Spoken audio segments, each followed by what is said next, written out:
स्वाध्याय की श्रृंखला में प्रस्तुत है पुस्तक जीवन जीने की कला। पिछले यूनिट से हमने सीखा था जो असत्य है, अवांछनीय है, अनुपयोगी है, उसे छोड़कर हम साहस दिखाएं। अब बहादुर वे नहीं गिने जाएंगे जो बंदूक चलाने में निपुण हों। अब बहादुर का मुकुट उनके सिर बंधेगा जो अपनी दुर्बलताओं से लड़ सके और सत्य पथ पर एकाकी चल सके।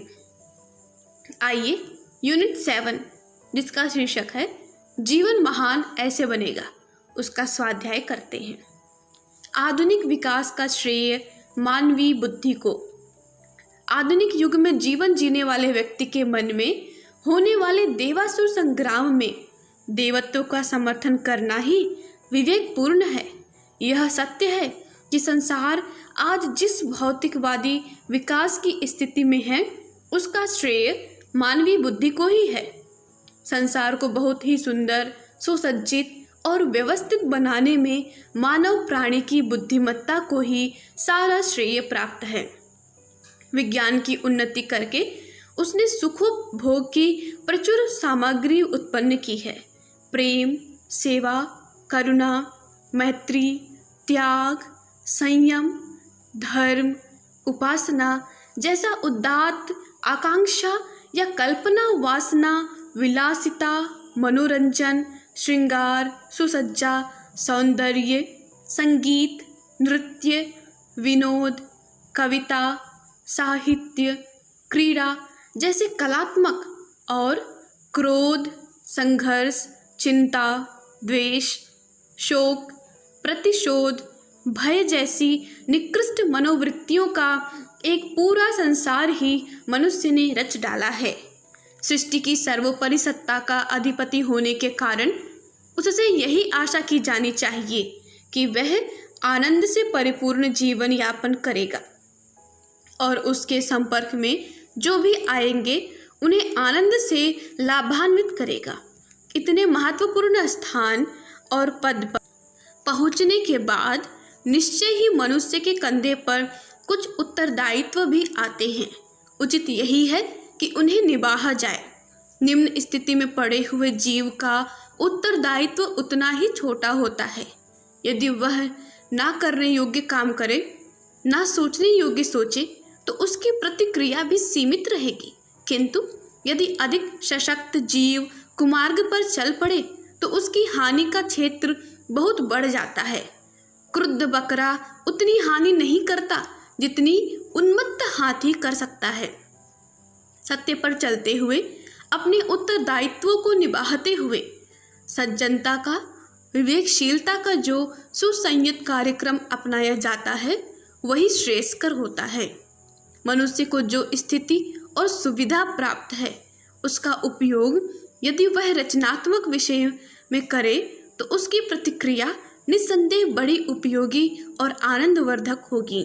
जिस बुद्धि ने अन्य जीव जंतुओं की तुलना में इतना ऐश्वर्य इकट्ठा कर लिया, इतनी प्रगति कर ली, उसके लिए यह क्यों कठिन होना चाहिए कि शांतिमय जीवन स्वयं जिए और दूसरे को जीने दे। बुद्धिमत्ता का दुरुपयोग करके आज चारों ओर क्लेश और कलह का वातावरण बनाया जा रहा है। सुख शांति के सारे साधन मौजूद रहते हुए भी दुखदायक और शोक संताप की परिस्थितियां बनाए हुए है। बुद्धि एक दुधारी तलवार, विचारशीलता ही मनुष्य की एकमात्र निधि है।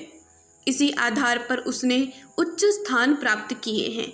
इस शक्ति का यदि दुरुपयोग होने लगे तो जितना उत्थान हुआ है उतना ही पतन भी संभव है। जितने सुख साधन जुटे हैं उतना ही क्लेश कलह भी इकट्ठा हो सकता है। बुद्धि दुधारी तलवार है, वह सामने वाले को भी मार सकती है और अपने को काटने के लिए भी प्रयुक्त हो सकती है।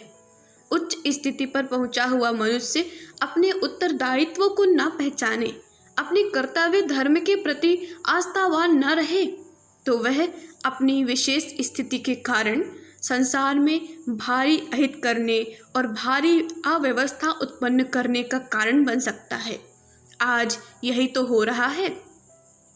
मनुष्य को अपने बड़प्पन का, गौरव का अनुभव करना चाहिए। स्वाभिमान एवं आत्मसम्मान का ध्यान रखना चाहिए। क्या सोचें और क्या करें, इस संबंध में उसे बहुत ही दूरदर्शिता के आधार पर अपनी गतिविधियों का निर्धारण करना चाहिए। जो बुद्धिमत्ता समस्त सृष्टि को चमत्कृत कर रही है, वह अपने निजी जीवन का उचित कार्यक्रम निर्धारित करने में असफल रहे तो इसे एक दुर्भाग्य ही कहा जाएगा। विश्व के भाग्य का निर्माता मनुष्य ही यदि अपनी समस्या को हल करने के अवसर पर मूर्ख एवं अभागा सिद्ध हो तो उसे एक प्रवंचना ही कहा जाएगा। मनुष्य स्वयं पतनोन्मुख प्रगति के इतने उच्च स्तर पर चढ़ जाने के बाद यदि हम पतनोन्मुख गतिविधियां अपनाते हैं तो इसमें भारी चोट लगने का, चूर चूर हो जाने का खतरा मौजूद है। जो जितने ऊंचे से गिरता है उसे उतनी ही चोट लगती है। 84 लाख योनियों की मंजिल पार करते करते 84 लाख सीढ़ियां चढ़ते चढ़ते जिसने सबसे ऊपर वाली मंजिल तक पहुंचा है, वह केवल एक कदम बढ़ाना ही शेष रह गया है। अब क्या करें? उसके लिए यही उचित है कि ऊंचे उठने की अपेक्षा नीचे गिरने की बात ना सोचें। आवश्यकता इस बात की है कि हम अपने बारे में भी सोचें, अपने लक्ष्य की भी चिंता करें। समस्त जीवों की तुलना में अधिक ऊंची स्थिति प्राप्त करके भी अपार सुख साधनों की उपलब्धियां प्रस्तुत रहने पर भी यदि हम दुख दारिद्र्य से घिरे हैं, शोक संताप में डूबे हैं, तो इसमें हमारी कोई भारी भूल ही कारण हो सकती है। उस भूल को जितनी जल्दी खोजना और हटाना संभव हो सके उतना ही हमारा कल्याण संभव होगा। उन्नति की अभिलाषा मानवीय प्रगति का कारण। जो भी जीवित है, सजग है, सचेत तथा स्वस्थ मस्तिष्क वाला है, उसे निरंतर बढ़ने, महान बनने की इच्छा रहती है। जो व्यक्ति जिस स्थिति में है उससे ऊपर उठने का प्रयत्न करे, यही वास्तविक कर्मशीलता है। उन्नति की अभिलाषा ही अधिकांश में मनुष्य की क्रियाशीलता को उत्तेजित करती है। सामान्य व्यक्ति को ही क्यों न देख लिया जाए, चाहे यह रोटी दाल तक ही क्यों न सीमित हो, तब भी वह आज की अपेक्षा कल अच्छी रोटी पाने की कामना रखता है। जिसमें अपनी वर्तमान स्थिति से आगे बढ़ने की इच्छा नहीं है, उसे एक प्रकार से मृत ही मानना चाहिए। अगति जड़ता का लक्षण है, जीवन का नहीं। जो जीवित है वह एक स्थान पर खड़ा ही नहीं रह सकता। जीवन में आगे बढ़ना, प्रगति करना कोई आकस्मिक घटना नहीं है और न यह कोई स्वाभाविक प्रक्रिया है जिसके प्रवाह में कोई आगे बढ़ ही जाए। आगे बढ़ना, उन्नति करना एक सुनियोजित कर्तव्य है। मनुष्य अपने बल पर संघर्ष करता हुआ एक एक कदम ही आगे बढ़ा पाता है। इस भीड़ से भरी दुनिया में जहाँ लोग एक दूसरे को धकेलकर अपना स्थान बनाने का प्रयत्न कर रहे हैं, वहाँ किसी लक्षित स्थान पर पहुँच सकना कोई ऐसा काम नहीं है जो यूं ही बैठे बैठाए हो जाएगा। इसके लिए मनुष्य को परिश्रम, पुरुषार्थ तथा त्याग और तपस्या करनी पड़ेगी। जो संघर्ष भीरू हैं, स्वार्थी हैं, सुख लोलुप हैं और पलायनवादी हैं, वह कभी भी उन्नति के पथ पर अग्रसर नहीं हो सकता। उन्नति और प्रगति कर्मवीरों का ही लक्ष्य है, भौतिक प्रगति वास्तविक उन्नति नहीं। संसार में उन्नतियाँ, प्रगतियाँ तथा सफलताएं असंख्यों प्रकार की हो सकती हैं। नित्य ही लोग उन्नति करते देखे जाते हैं। छोटी सी दुकान बड़े फर्म में बदल जाती है, मशीन, मिस्त्री, मिल मालिक बन जाता है। झोपड़ी में रहने वाला कोठी पाल लेता है और निर्धन धनवान बन जाता है। संसार में नित्य ही परिवर्तन होते रहते हैं, किंतु इनको वास्तविक उन्नति नहीं कहा जा सकता। वास्तविक उन्नति वह है जिसमें अवनति अथवा ह्रास का कोई अवसर ना हो। जिस प्रकार मनुष्य निर्धन से धनवान बनता है, उसी प्रकार धनवान से निर्धन बन सकता है। कोठी बिक सकती है, मिल मिट सकती है और फर्म बंद हो सकती है। इस प्रकार की उन्नतियां सांसारिक व्यवहार तथा गतिविधियों के फल हैं। पुरुषार्थ तथा परिश्रम का समन्वय होने पर भी ये उन्नति की इस कोटि में नहीं आती जिनके आधार पर कोई व्यक्ति महान कहा जा सकता है। मनुष्य की महानता कोई सामयिक वस्तु नहीं है कि आज वह है, कल न रहेगी। पतन तथा परिवर्तन से मुक्त उच्चता ही वास्तविक उन्नति है, महानता है। इस प्रकार की महानताएं केवल वे ही व्यक्ति प्राप्त कर सकते हैं जिनके जीवन का प्रत्येक क्षण परहित के लिए ही होता है, जो मनुष्य मात्र की उन्नति के लिए अपने जीवन का दांव लगा देते हैं, जो अपना सर्वस्व समष्टि को समर्पित कर देते हैं, वे ही उच्च शिखर पर पहुंचते हैं जहां से पतन की कोई आशंका नहीं रहती। उच्चता के उन्नत शिखर पर पहुंचने के लिए मनुष्य को अपने जीवन को सुघड़ सांचे में ढालना होता है। जो अपने जीवन को सुघड़, सुंदर और समृद्ध नहीं बना सकता, वह कितना ही प्रतिभावान, धनवान और ज्ञानवान क्यों ना हो, महानता की कोटि में नहीं पहुंच सकता। महानता के 5 सोपान। महानता के उपयुक्त सांचे में ढलने के लिए मनुष्य को सबसे पहले अपने व्यक्तित्व का विकास करना होगा। जिसका व्यक्तित्व अविकसित है, अपूर्ण है, वह बहुत कुछ आगे बढ़ जाने पर भी पीछे हट सकता है। जब तक उसे निम्न अथवा समकक्ष व्यक्तियों से पाला पड़ता रहेगा, तब तक वह बढ़ता जा सकता है, किंतु उच्च व्यक्तित्व सामने आते ही उसे ठिठक जान पड़ेगा, अथवा जब वह सामान्य समूह से ऊपर उठकर उच्च स्तरीय समाज में पहुंचेगा, तब उसके व्यक्तित्व के दब जाने की संभावना रहेगी। व्यक्तित्व का विकास। उन्नति के प्रथम सोपान व्यक्तित्व को पूर्ण विकसित कर लेना बहुत आवश्यक है। व्यक्तित्व के विकास की सबसे पहली शर्त है स्पष्ट एवं असंदिग्ध होना। मनुष्य जो कुछ है वह साफ दिखाई देना चाहिए। जो साफ नहीं दिखाई देता वह समाज का विश्वास पात्र नहीं बन पाता। ईमानदार होते हुए भी लोग उसे गैर ईमानदार तथा महान होने पर भी निम्न समझ सकते हैं। व्यक्तित्व की दूसरी शर्त है समता। मनुष्य जो स्वरूप समाज के सामने रखता है उसका आचरण भी वैसा होना चाहिए। दूसरों को कितना ही सन्मार्ग दिखलाने वाला, कितना ही हित चाहने वाला यदि अपने निजी आचरण में यथावत नहीं है, तो लोग उसे छली, मतलबी अथवा स्वार्थी समझकर दूर भागेंगे। व्यक्तित्व की तीसरी शर्त है शिक्षा, स्वास्थ्य, स्वच्छता, सुघड़ता, शिष्टता, सभ्यता आदि गुण। जो अशिक्षित हैं, रोगी हैं, मलिन अथवा अनपढ़ हैं, लोग सहज ही उसकी ओर आकर्षित नहीं होते। किसी भी फूहड़ अवस्था में, फूहड़ भाषा अथवा फूहड़ शैली में कितनी ही महान एवं हितकारी बात क्यों ना कही जाए, कोई उसे सुनना पसंद ना करेगा, और यदि उसकी बात सुनी भी जाएगी तो उपहास की दृष्टि से, जिसका ना कोई प्रभाव होगा और ना फल। शक्ति। उन्नति का दूसरा सोपान शक्ति है।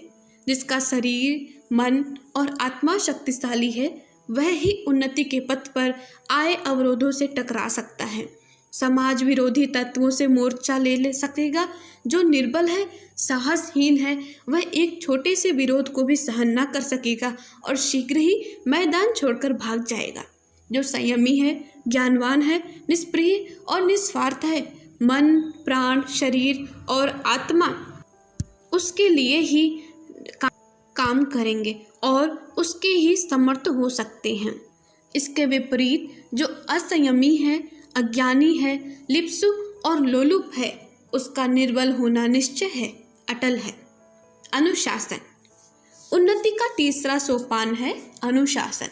जो व्यक्ति अनुशासनहीन है, अस्त व्यस्त है, बिखरे मन, चंचल बुद्धि और कंपित आत्मा वाला है, उसके विचारों तथा कर्मों में वांछित तेज नहीं आ पाता, जिसके अभाव में वह जनमानस में प्रवेश कर सकने में असफल रहता है। मन जीते बिना जन समुदाय को अनुशासित रखकर उपयुक्त दिशा में नहीं चलाया जा सकता। अनुशासनहीन व्यक्ति कितना ही शक्तिशाली, प्रभावशाली, प्रतिभाशाली और प्रतापी क्यों न हो, किसी को अपने वश में नहीं रख सकता। उन्नति के इच्छुक व्यक्ति के लिए आत्मानुशासन उतना ही आवश्यक है जितना समुद्र के लिए मर्यादा। पुरुषार्थ। उन्नति का चौथा सोपान है परिश्रम तथा पुरुषार्थ। इन दोनों गुणों से रहित व्यक्ति आलसी, प्रमादी तथा दीर्घसूत्री होता है। उन्नति के पथ में पहाड़ जैसे अवरोध हैं। उन्नति पथ के पथिकों के लिए क्या दिन, क्या रात, क्या गर्मी, क्या धूप, सब समान होती है। उनके पास हर समय काम रहता है और हर समय उस काम का समय है। जो आलसी हैं, प्रमादी और दीर्घसूत्री हैं, वह आज के काम को कल पर टालेगा, दूसरों पर निर्भर रहेगा। ऐसी दशा में उन्नति के शिखर पर चढ़ने का उसका स्वप्न अधूरा ही रहेगा। निष्काम कर्म भाव। उन्नति का पंचम सोपान है निष्काम कर्म भाव। निष्काम कर्म भाव के बिना कोई भी व्यक्ति ईमानदारी से काम नहीं कर सकता। कभी उसे सफलता असफलता आंदोलित करेगी, कभी निंदा रुष्ट और प्रशंसा प्रसन्न करेगी। महान पद पर जिस राग द्वेष की से रहित होना आवश्यक है, बिना निष्काम कर्म भाव के उसकी उपलब्धि संभव नहीं है। और यह निष्काम कर्म भाव तभी प्राप्त हो सकता है जब मनुष्य अपने प्रत्येक कर्तव्य को परम प्रभु का आदेश समझकर उसकी शक्ति से ही उसके लिए ही करता हुआ अनुभव करे। जो अपने प्रत्येक कर्म को परमात्मा का ही काम समझकर करेगा, वह उसे पूर्ण दक्षता, पूर्ण मनोयोग तथा पूर्ण श्रद्धा से करेगा, जिसके फलस्वरूप उसे उस सर्वशक्तिमान के सामर्थ्य एवं शक्ति प्राप्त होती रहेगी। जिसने अपनी सीमित शक्ति को ईश्वर की परम शक्ति में तिरोधान कर दिया है, वह उन्नति के किस शिखर पर पहुंच सकता है, यह बतलाना भी मुमकिन नहीं है। इस प्रकार जो व्यक्ति उन्नति के इन पांचों सोपानों पर पांव रखता हुआ आगे बढ़ता है, वह निश्चय ही उस महानता को प्राप्त कर लेता है जिसका न कभी पतन होता है। ऐसी ही महानता के पद पर प्रतिष्ठित महापुरुषों को इतिहास लिखता है और संसार याद करता है। क्या किया जाए? हम मानव हैं, अतः हमें बुद्धि में ही प्राप्त है। हम अपनी बुद्धि का उपयोग केवल स्वयं अथवा अपने परिवार के लिए भौतिक सुख सुविधाएं जुटाने में तो नहीं लगा रहे हैं। इस ओर हमारी सतर्कता आवश्यक है। सुबह से रात तक कोल्लू के बैल की भांति चक्कर लगाते रहें तो अंत में हम स्वयं को वहीं के वहीं खड़े पाएंगे। हमारी सारी बुद्धि चातुर्य उसी में लग जाएगी और महानता की ओर हम एक कदम भी आगे नहीं बढ़ सकेंगे। हमें विचारना है कि किस प्रकार महानता के 5 सोपानों पर निरंतर ऊंचे चढ़ते रहने के लिए हम अपनी क्षमताओं का उपयोग कर सकते हैं। धन्यवाद। ओम शांति। हमारे YouTube चैनल को सब्सक्राइब करें और बेल आइकन को दबाकर ऑल पर क्लिक करें ताकि नोटिफिकेशंस आपको मिलती रहें।